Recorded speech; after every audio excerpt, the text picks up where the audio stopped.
Department of paediatrics जो doctor Fatima चलाती है हमारे यहाँ पे, काफ़ी सारे पेशेंट्स ऑटिज़म के आते हैं। जी हाँ, ऑटिज़म एक ऐसी बीमारी है जिसमें बच्चा सोशली कम्युनिकेट नहीं कर पाता, ना अपने पेरेंट्स के साथ, माँ बाप के साथ, टीचर्स के साथ, भाई बहनों के साथ या इन जनरल सोसाइटी के साथ, और उसके बहुत सारे यूनिक प्रॉब्लम्स है। और ऐसे बच्चों को संभालना और उसके अंदर कार्सिनोसिन का रोल, ये अब हम लोग जानेंगे। नमस्कार, अस्सलाम वालेकुम, सत श्री अकाल, वणक्कम। कार्सिनोसिन होम्योपैथी की एक बहुत ही सर्वोपरि दवा है जो काफ़ी साल से यूज़ की जा रही है, और हार्डली एक 10-15 साल के अंदर इसका यूज़ ऑटिस्टिक स्पेक्ट्रम डिसऑर्डर के अंदर बहुत ज़्यादा हुआ है। तो जैसे मैंने कहा, ऑटिज्म स्पेक्ट्रम जो है, या जो ऐसे बच्चे रहते हैं, ये शुरुआत से ही पता चल जाता है, बड़े रिजर्व रहते हैं, चुप चुप रहते हैं, वो कांटेक्ट नहीं, आई कांटेक्ट खास करके बिल्कुल करते नहीं है। इनफैक्ट कई बार माँ ऐसी बोलती है, डॉक्टर साहब कभी ये मेरे को माँ बोलेगा, यानी माँ बाप तरस जाते हैं बच्चे के साथ कांटेक्ट करने के लिए, लेकिन बच्चा अपनी ही दुनिया में रहता है। They are very very intelligent, mostly autistic people are very very intelligent, बहुत ज़्यादा जहनी रहते हैं, लेकिन क्योंकि वो कम्युनिकेट नहीं करते तो इसीलिए ऐसे बुद्धू दिखते हैं। इनफैक्ट ये बच्चे डरते भी बहुत ज़्यादा है। दो है, यानी जैसे फॉर एग्जाम्पल सांप है, बिंदास बच्चा चले जाएगा कि उसको सांप का डर नहीं है, ये एक स्पेक्ट्रम है। और बाकी ज़्यादा जो जहाँ कार्सिनोसिन लगती है उन लोग को बहुत ज़्यादा डर लगती है, जैसे कुत्तों से डर लगती है, ये ट्यूबरकुलम के अंदर भी है, कुत्तों से बहुत डर लगना, हाइट से अत्यधिक डर लगना जो आर्जेंटिनम नाइट्रिकम के अंदर भी है, इंसेक्ट्स से डरना, छोटे मच्छर, मक्खी, छिपकली, कॉकरोच से तो खैर बहुत सारे डर लगते हैं, लेकिन एक्स्ट्रा डर लगना, fear of crossing the street, ये कैलकेटा का आपका भी सिम्टम है। तो ये सब अगर ऑटिज्म के अंदर रहे, इसमें से एक भी रहा, तो ये कार्सिनोसिन का भी इंडिकेशन बनता है। ये ऑटिस्टिक बच्चा अगर कोई गलती कर ले तो अपने आप को मारने लगता है, लिटरली ऐसे चाटे मारता है, ऐसा पूरा मारने लगेगा। अरे माँ बाप घबरा जाते कि अपना मार क्यों रहा है। ये कैरेक्टरिस्टिक है कि वो अपने फेलियर को एक्सेप्ट नहीं करता, मुझे हमेशा बेस्ट रहना चाहिए उसके दिमाग में। And carcinosin actually number 1 remedy है, because is very extremely intelligent, very artistic. पूरे मैथमेटिका के अंदर इतना आर्टिस्टिक बच्चा या अडल्ट है ही नहीं। कार्सिनोसिन बहुत ज़्यादा सेंस ऑफ रिदम लगता है, यानी म्यूजिक के अंदर हम लोग देखते हैं छोटे छोटे बच्चे जो ऑटिस्टिक नहीं भी है, लेकिन उनको इन्हें सिखाना नहीं पड़ता, म्यूजिक अपने आप सीखना चालू कर दी। जीनियसेस जो उसको बोलते हैं, कोई भी सेंस के अंदर इंटेलिजेंस जो है, अलग अलग टाइप की इंटेलिजेंस है। किसी किसी को व्यवहारिक इंटेलिजेंस बहुत ज़्यादा रहती है, वो कोई भी काम करवा सकते हैं व्यवहार का, जैसे लेकोपोडियम है। किसी किसी को टाइम स्पेस की इंटेलिजेंस अत्यधिक रहती है, यानी उनको कोई भी बता दो फलानी जगह पे आ जाओ, बराबर आ जाएंगे। उनको यहाँ वहाँ पूछने पाछने की जरूरत नहीं, 10 साल बाद भी उनको याद रहेगा कि मैं यहाँ एक जगह पे आ चुका हूँ या आ चुकी हूँ। ऐसे लोग भी रहते हैं इंटेलिजेंस। कोई लोग पढ़ने में बहुत ज़्यादा इंटेलिजेंट रहते हैं, कोई लोग ऑब्जर्वेशन में इंटेलिजेंस बहुत ज़्यादा, जैसे ट्यूबरकुलम के अंदर है, यानी ट्यूबरकुलम आपके रूम के अंदर आया, वो यहाँ वहाँ एक बार देखेगा, उसको सब याद आ जाएगा। और फिर 2 साल बाद भी आया, डॉक्टर साहब आपके यहाँ को फ्रेम मिसिंग है, ये ट्यूबलाइट भी है, ये बदल दिया, ये बदल, बिल्कुल प्रिसाइज रहेगा, जबकि वो ये नहीं है।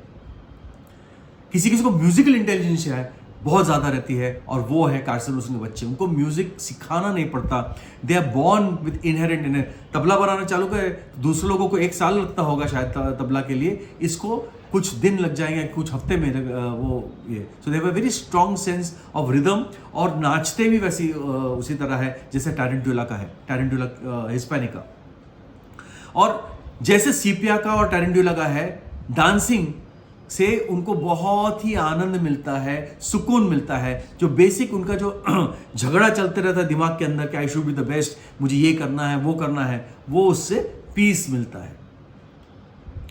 इन बच्चों के अंदर, ऑटिस्टिक बच्चों के अंदर क्या, खाना पीना कुछ उनका रहता नहीं। माँ ने खाना दिया तो बेचारे माँ तो बिल्कुल इन्हें लिटरली सब काम धंधा छोड़ के एक ही चीज़ रहती है, अपने बच्चे को देखना, बिकॉज वो कुछ मांगता ही नहीं ना बच्चा, वो अपनी ही दुनिया में खुश रहता है। तो और चाहिए भी तो बार बार बार बार वो गोल घूमेगा, बताएगा करके देगा, बोलेगा नहीं कि भाई मुझे रोटी दो या पानी दो। आपको समझना चाहिए कि मुझे क्या चाहिए। ये उसका ऑटिज्म का बहुत बड़ा प्रॉब्लम रहता है। एंड किसी को मैथमेटिकल इंटेलिजेंस बहुत ज़्यादा रहती है, कैलकुलेशंस वो ऐसे ही कर देते हैं जैसे कि कैलकुलेटर उनके दिमाग में बसा हुआ है। ये लोग भी कार्सिनोसिन के क्षेत्र में आते हैं। ऐसे बच्चे का जो प्यूबर्टी आता है, नॉर्मली मेल चाइल्ड के अंदर प्यूबर्टी होता है 12 से लेकर 14-15 साल, और फीमेल्स का होता है 11 से लेकर 13 साल तक। तो उनकी जो सेक्सुअल उत्तेजना रहती है, एक एवरेज 14-15 साल के अंदर मेल्स में, इंडियन मेल्स की बात कर रहा हूँ खास करके, उत्तेजना शुरुआत हो जाती है।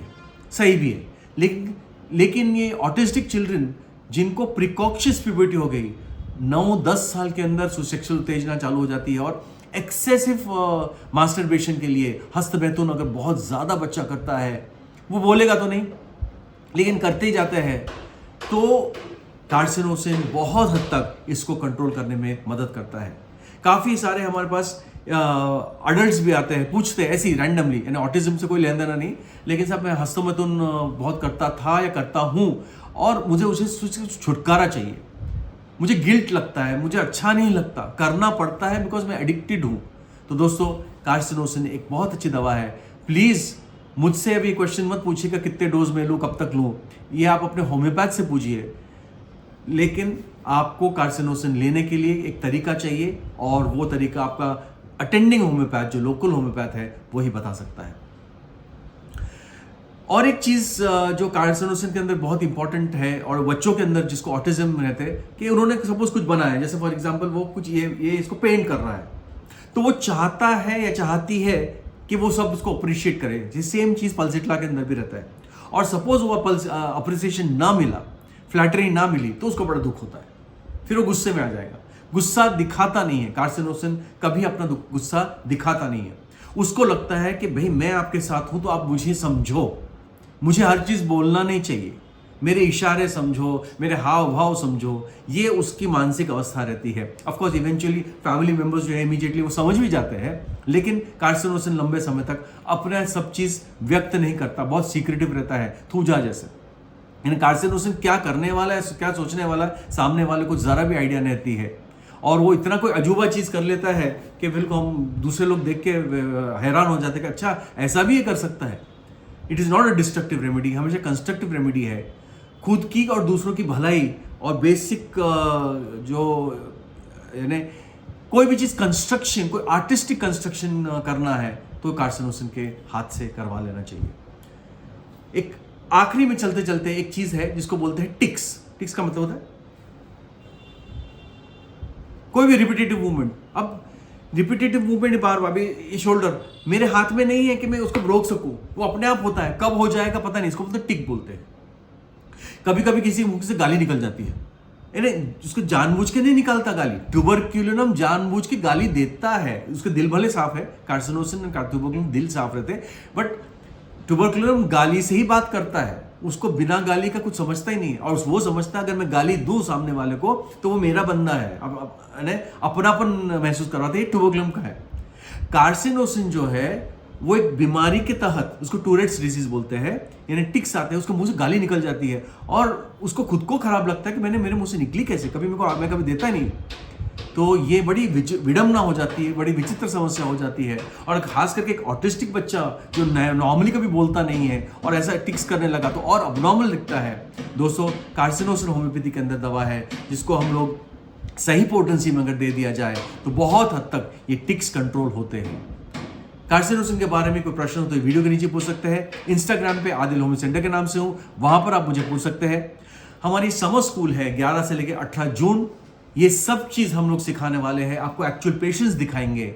आप हमसे 7 दिन रह के इतना सीख लेंगे ताकि आप बहुत भरोसे से होम्योपैथी प्रैक्टिस कर सकते हैं। ये ट्रेनिंग है होम्योपैथी की। अगर आप कांटेक्ट करना चाहे प्लीज कांटेक्ट अस ऑन 9307965618। मैं मुंबई आता हूँ first Sunday off every month और बाकी दिन नागपुर महाराष्ट्र में रहता हूँ। यदि आप मुझे पर्सनली मिलना चाहते हैं you can contact me on 76205-92847 76205-92847। और याद रखिए मैं अभी स्पॉटिफाई पे भी हूँ, तो इंस्टाग्राम, स्पॉटिफाई, यूट्यूब सभी पे अवेलेबल हूँ। Thank you very much.